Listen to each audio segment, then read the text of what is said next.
Some more breaking news we're following right now. A manhunt continues in Southington. Police are still looking for the suspect in a shooting that happened this morning on the highway. Yeah, police say that shooting occurred on I-84 West in Cheshire, and they have been searching all day long in Southington.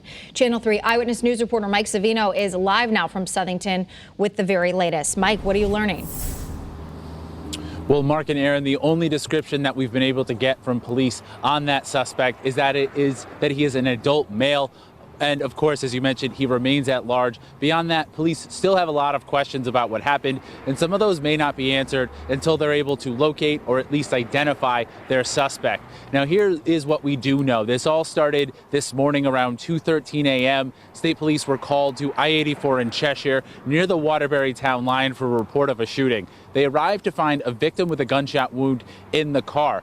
Police have not given us an update on that victim. Now, some of those questions include whether or not that person was in the car when they were shot, whether or not their suspect and that person were in the car together, or even if they were in separate cars. They do believe that at some point their suspect did flee on foot. That is what brought them to here, the area of the Southington-Wolcott town line, rather, where they've been searching throughout the day. Now, that search has included a armored truck. There's been a helicopter flying overhead at times. They've had K9 units. They've also made reverse 911 calls to homes in the area. They had to shut down I-84 in Cheshire for a period of time as part of this investigation. So it's also gotten a lot of attention from people in the area. Some of them are reassured by the police presence, and some, of course, are nervous.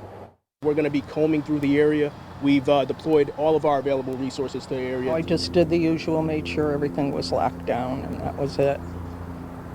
I mean, I figured there's no sense in getting overly nervous or worrying about it. Kind of scary that something like this would happen this close to all this violence going on lately in the state.